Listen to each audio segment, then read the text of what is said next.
Alright, how you guys doing? Now, what I'm going to do here is I was going to do a build and flight review of the mini 50mm T-28 from HOBBYKING. Now, I know that these are great little planes and lots of success. I just think I got shipped a little bit of a bad one here. When I did the build and put everything together and fired it up, I had terrible vibration in the EDF unit, which is supposed to be solid and permanently mounted in the plane. Flip this over. As you can see, I have gutted this thing. Here's the EDF unit. Now I went ahead, even though it's a 50mm, usually balancing, it's not a big deal.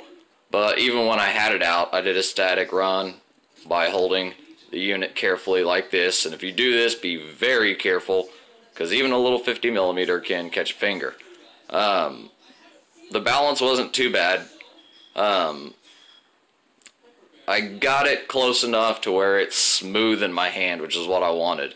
But the problem was the way they had it mounted in the jet here. You can see the ring inside, and yeah, that's what it comes looking like on the inside. Not too pretty, but nobody sees that. So on the inside, that ring right there, get the light on. There we go. That ring right there on the inside was filled with goop. Half of it wasn't even cleaned out. And when I mounted the wing on the back, right here, it was sitting very high up. Now, since I had first gotten it, I didn't really want to rip it all open. I haven't even gotten a flight on it yet, so I didn't want to rip it all open and tear it up. But after trying to make that wing fit a little bit better, as you can see, I took some of the very easy to take off paint off, put a little piece of decal sheet where I really stripped it to pure white, another navy sticker there where I stripped it out pretty good. Now I did do a lot of sanding on the edge of the wing here to sand it down, because once again the wing just would not seat flush. So I also sanded down the lip to try and get a better seat. And finally, I was sitting here running a battery in it in my hand, and it just did not, little 50mm this light should have. Decided to gut it.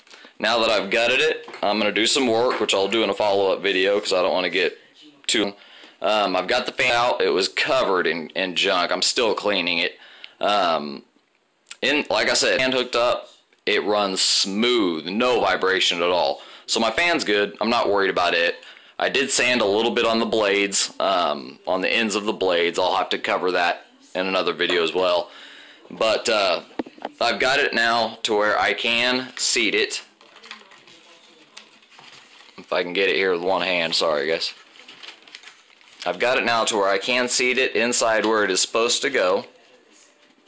And it now seats flush enough. Now that's not exactly where it's supposed to be, but it sits flush enough now to where the wing goes on perfectly flush. So I'm actually glad I pulled it out. And so I should be able to get better thrust out of this now without so many cracks and crevices letting air flow where it shouldn't. And while I'm at it, I'm probably going to add a little thrust tube to it. And I'm actually going to mod this thing out. Since I've already got it ripped apart, I might as well. I saw a guy online with you guys can look it up. Look up the T-28 100-mile-an-hour plus pass, this very plane here. And he shows his mods, what he did. Basically hollowing out the thrust tube a little, is basically as thin as you can get it while still keeping it secure, using some sandpaper and just going around, putting it on a large balsa dowel so you can get way inside there. He also went ahead on the back of the wing here, from about here to here like this, cut a cheater hole, gave a lot more intake, because if you look at these little 50mm T-28s, now I know it looks kind of big with the wing off here, but let me show you. That's the intake, and they're very small. It definitely isn't pulling the air it should pull. So I'm most likely also going to put a cheater on this one too, just because I want the performance out of it. I've already accepted the fact that this is not going to be US Navy's Blue Angel color scheme for long. in the process of working on it, too much paint's gotten stripped off. Ran into just small problems with it. So I've got myself some paint the same color, but I don't think I'm gonna airbrush it that color. I'm gonna just repaint it. Also, I got some of this. If you guys haven't heard of this, you should really check into this stuff. Let me flip it. See, it's made by Top Flight. It's called micro balloons filler. Now what this does is you mix it, on the instructions it says 1 part epoxy to 3 part of the micro balloons. That'll get you a paste, but usually I stir it in until it cannot take micro balloons. What this does is it turns it into an epoxy foam. You can use it to fill in gaps, fill in voids, fill in a hole or wing if you want to. It expands. It's extremely light, and when it sets, it's very easy to sand off, paint, or prime and paint, and it literally looks like it's part of the aircraft. You can never tell that work was done if you do it right.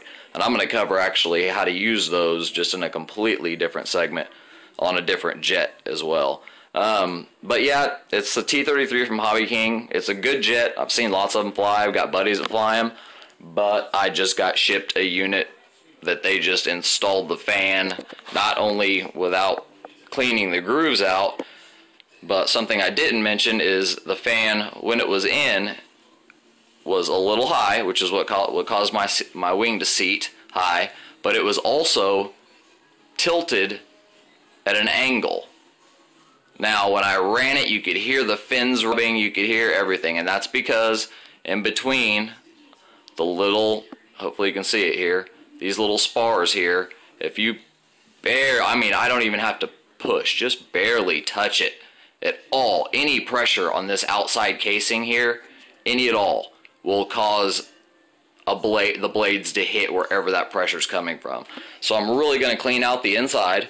I'm going to get it completely free of everything. I'm going to mount it, and then I'm going to worry about sealing everything off as far as air and making sure that nothing can get through there that isn't supposed to get through there. I've also heard of guys with these little 50 millimeters moving the EDF unit actually back about 3 or 4 inches, and it greatly increased the speed and thrust of these little guys. So I might look into doing that too. But I just wanted to show you my experience here with the Hobby King T-33 made by Sky Angels. Now this is my first Sky Angels model, and even though I've had to do all this work before my first flight, yeah, I'm still gonna finish off and get the collection. They're good planes. It's just sometimes you get lucky out of the box, sometimes you don't. This one I didn't, so in my case I figured, hey, good time to just mod it out and squeeze as big of a battery in it as I can. I'm probably going to change out, I believe it comes with a 20 amp speed control.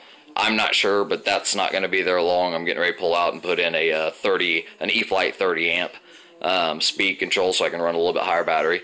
But yeah, that's where I'm at right now, guys. I got a lot of work to do on it. It's really windy today, so I doubt I'll get to fly it anyways. So I'm going to get to work, and I will catch up with the finished video of hopefully a beautiful looking jet as soon as I get her done.